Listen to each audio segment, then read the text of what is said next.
Breaking చూస్తున్న మూడో రోజు నేషనల్ డ్యామ్ సేఫ్టీ అథారిటీ పర్యటించనుంది. నేడు మరోసారి ఇరిగేషన్ అధికారులతో భేటీ కాబోతున్నారు. అన్నారం సుందిళ్ల బ్యారేజీలను కమిటీ పరిశీలించనుంది.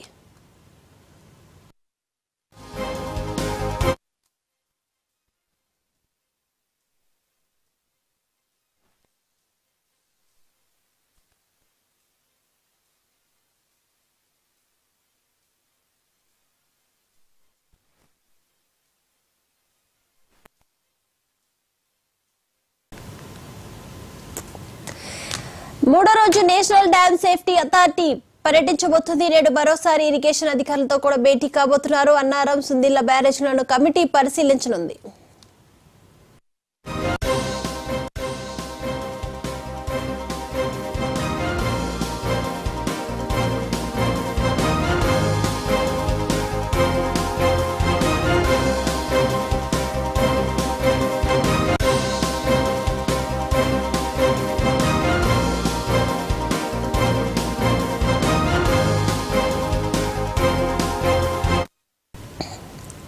మూడో రోజు నేషనల్ డ్యామ్ సేఫ్టీ అథారిటీ పర్యటించనుంది. నేడు మరోసారి ఇరిగేషన్ అధికారులతో భేటీ కానున్నారు. అన్నారం సుందిళ్ల బ్యారేజ్ ను కమిటీ మరోసారి పరిశీలించనుంది.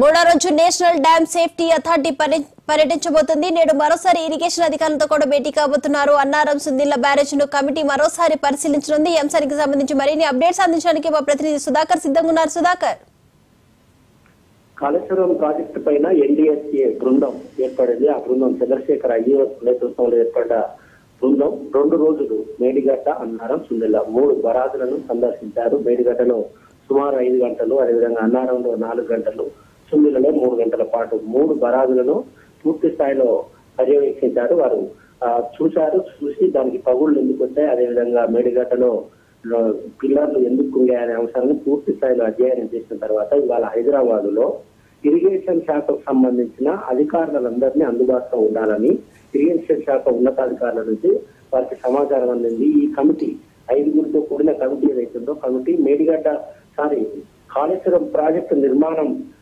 సంబంధించి అది ప్రారంభం కాదు, కాళేశ్వరం ప్రాజెక్టుకి అంకురార్పణ జరిగినప్పటి నుండి మొదలుకుంటే ఇప్పటి వరకు అందులో భాగస్వామ్యం అయిన ప్రతి ఉద్యోగి, ఇరిగేషన్ శాఖకు సంబంధించిన ప్రతి ఉద్యోగి అందుబాటులో ఉండాలని చెప్పింది. వీరందరికీ ఇవాళ భేటీ కాబోతుంది. వారందరికైనా ప్రశ్నలు సంధించబోతుంది. కాళేశ్వరం ప్రాజెక్టు రూపకల్పన ఎప్పుడు జరిగింది, ఏ విధంగా జరిగింది, దీని డిజైన్ ఏంటి, దీని నిర్మాణ వ్యయం ఎంత, అంచనాలు ఎందుకు పెరిగినాయి, అదేవిధంగా నిర్మాణం ఏ రకంగా జరిగింది, నిర్మాణానికి ఉపయోగించిన మెటీరియల్, అన్ని అంశాలను క్షుణ్ణంగా తెలుసుకునేందుకు ఎన్డీఎస్ఏ బృందం తయారైంది. అందులో భాగంగానే వాళ్ళందరితో భేటీ కాబోతుంది. ఇరిగేషన్ ఉన్నతాధికారులతో పాటు ఇరిగేషన్ మంత్రి, అదేవిధంగా ఇరిగేషన్ ఉద్యోగులందరూ ఇవాళ హైదరాబాద్ లో అందుబాటులో ఉండాలని తెలిపారు. వారందరితో భేటీ అయ్యి అన్ని అంశాలను క్షుణ్ణంగా తెలుసుకుంటారు. తెలుసుకున్న తర్వాత అవసరం అనుకుంటే వారిచ్చే సమాచారాన్ని బట్టి అవసరం అనుకుంటే మరొకసారి మేడిగడ్డ, అన్నారం, సుందిళ్ల బరాజులను సందర్శించేందుకు ఎన్డీఎస్ఏ బృందం సిద్ధమైంది. ఎందుకంటే వర్షాకాలం సమీపిస్తుంది కాబట్టి వర్షాకాలం లోపే ఒకవేళ అవకాశం ఉంటే మేడిగడ్డ ప్రాజెక్టు పునరుద్ధరించాలి. వర్షాకాలం లోపు పునరుద్ధరించకుంటే భారీ ఎత్తున వరదలు వచ్చే అవకాశం ఉంటుంది. భారీ వరదలు వస్తే మేడిగడ్డ ఇప్పటికే డ్యామేజ్ అయింది కాబట్టి మేడిగడ్డ తట్టుకుంటుందా లేదా అనేది ఒక అనుమానాలు వ్యక్తమవుతున్నాయి.